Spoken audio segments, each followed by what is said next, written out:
Hey everyone, we need to talk about what just happened in the gold market, because it looks calm if you glance at the price, but the story underneath it is anything but calm. As of this morning, gold is sitting around $5,048 an ounce, and on paper it's barely down, about 0.2% over the last 24 hours. That sounds like nothing. But silver? Silver is telling you the truth. Silver is down nearly 2% and sitting around 81.64. That split, gold holding up while silver gets smacked, usually shows up when the market is trying to decide whether this move is real demand or leverage speculation getting forced out. And right now, the China margin story is spreading fast. The question isn't whether gold is above 5,000 today. The question is what happens next if that narrative turns into policy actions, tighter leverage, and a liquidity squeeze across everything tied to metals. Because that's when prices don't move politely. They gap. This isn't just normal market behavior. Let me show you the 3 things that converged right now and why the next move could surprise a lot of people. First, gold is trapped in a psychological battle at the 5,000 level. When traders talk about a handle, that's what they mean. A big round number that becomes a magnet for headlines, for options positioning, and for human emotion. Above 5,000 feels like a new era. Below 5,000 feels like a failed breakout. And that matters because once a level becomes a headline level, it stops being about fundamentals for a while. It becomes about positioning. That's why you can have gold barely moving on the surface while the pressure builds underneath. People are hedging. People are rolling options. People are waiting for the next shoe to drop. Second, the story in the background isn't rates or inflation this morning. It's this idea that gold's volatility has been driven by speculative trading behavior in China, especially leverage and margin dynamics. Whether you agree with that explanation or not, the market cares that powerful people are saying it out loud. Because once the narrative becomes this move is out of control, the next step is usually someone trying to control it. And when leverage gets controlled, you can get violent moves in both directions. You can get a forced dump, then a snapback rally. You can get what looks like a crash. That turns into a slingshot. Third, the flow story is getting louder, and it's not coming from the usual place you'd expect. The big headline that jumped out at me is what's happening with gold ETFs in India. India just saw record inflows into gold ETFs, 240.4 billion rupees, which works out to about $2.65 billion, enough to edge out stock fund inflows. Now, I want you to hear what that means. That means even with gold at these levels, 5,000 and change, you still have a wave of demand showing up in a vehicle designed for people who want exposure without storing bars. That's not panic buying at a coin shop. That's structured, trackable demand. And when you combine that with a market already hypersensitive about leverage and speculation, you get a dangerous mix. Because the moment price dips, real buyers see it as a discount. And the moment price pops, shorts and hedges scramble. Those are the ingredients for whipsaw. And whipsaw is how people get shaken out right before the bigger move. Here's the part Bloomberg is ignoring, at least the way most people consume this story. Everyone is staring at the gold price like it's a scoreboard, but the real game is being played in positioning and psychology. So let's stack the evidence in a way you can actually use.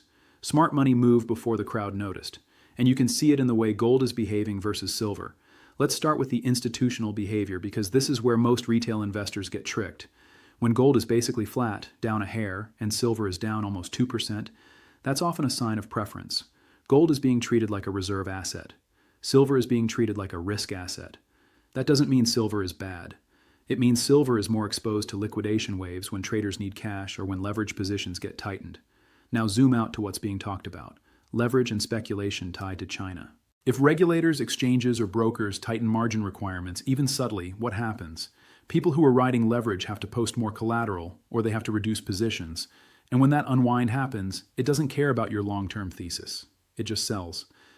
That's why you can get these sudden downdrafts where silver drops hard, fast, and emotionally, while gold holds up better because it's the asset people rotate into when they want to stay in metals but reduce volatility. So when you see this divergence, don't just think silver weak. Think liquidity event. Now add the India ETF flow story. Because if you have a steady bid, real money stepping in through ETFs, then dips don't last as long as people expect. And that's how you get the most frustrating possible market for the average person.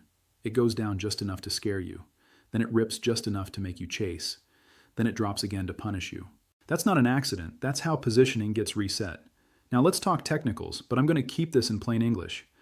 I analyze the price action and the levels everyone is actually reacting to. Gold at 5,000 isn't just a price. It's a narrative threshold.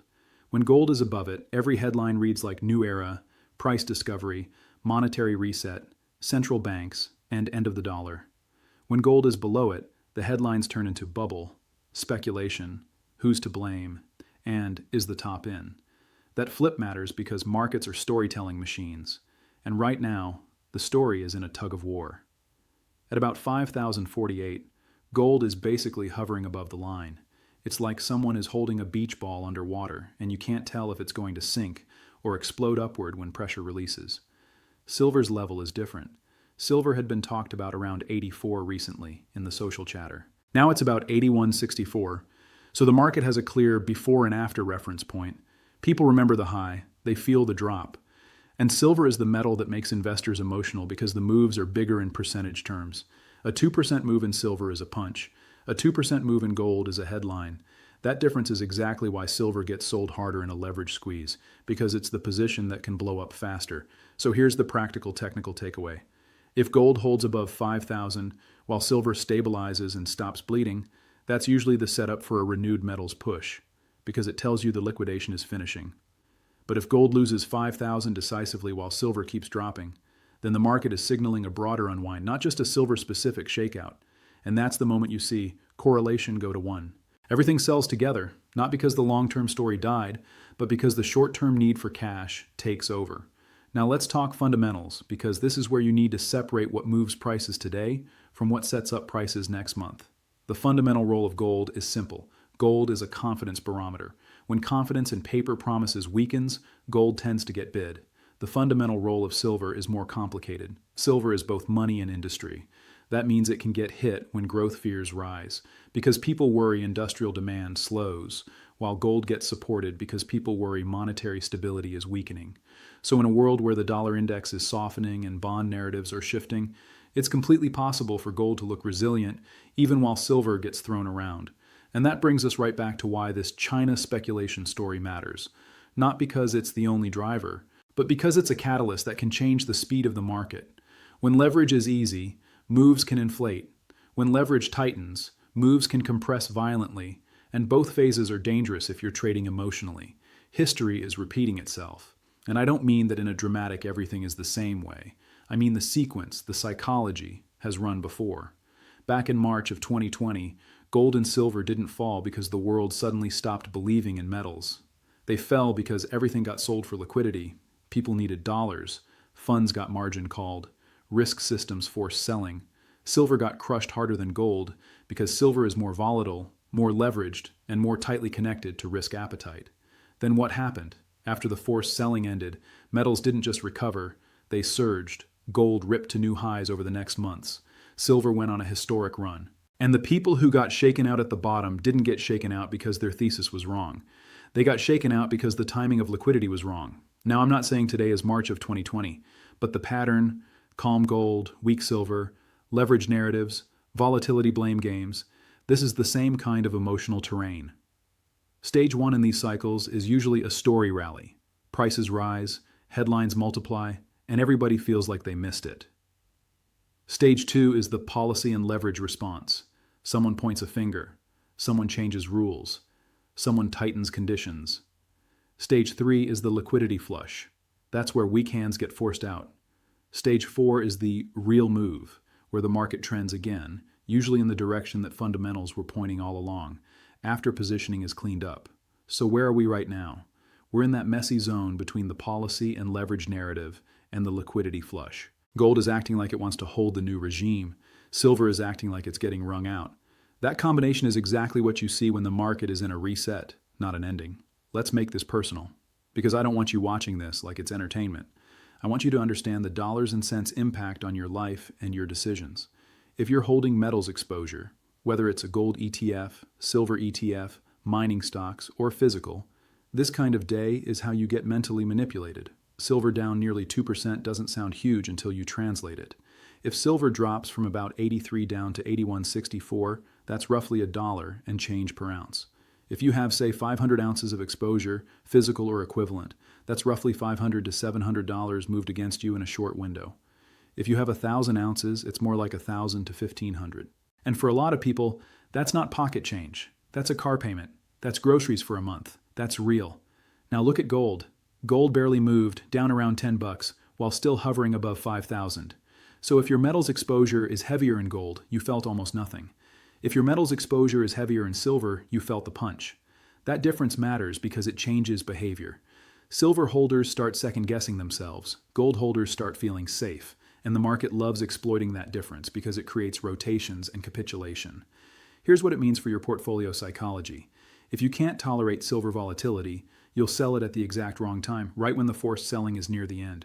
If you chase silver after a rebound, you'll buy it at the exact wrong time, right when the easy money has already been made on the snapback. The window is not about calling the bottom. The window is about understanding what game you're in. Are we in a leverage reset, or are we in a fundamental breakdown?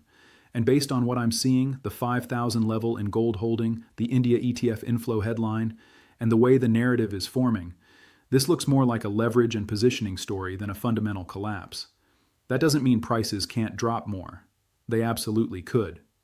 But it does mean the most dangerous mistake is making a long-term decision based on a short-term liquidity event.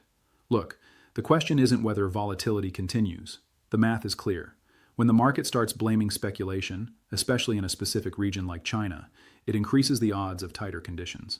Tighter conditions increase the odds of forced selling. Forced selling increases the odds of overshoots, down and up. So the real question is, are you positioned for that environment? Because in every previous regime change, hard assets tended to preserve purchasing power, while paper promises got tested. Right now, gold sits around 5,048, and 5,000 is the line. The next week or two is going to matter because it's going to tell us whether this was a reset or the start of a deeper unwind.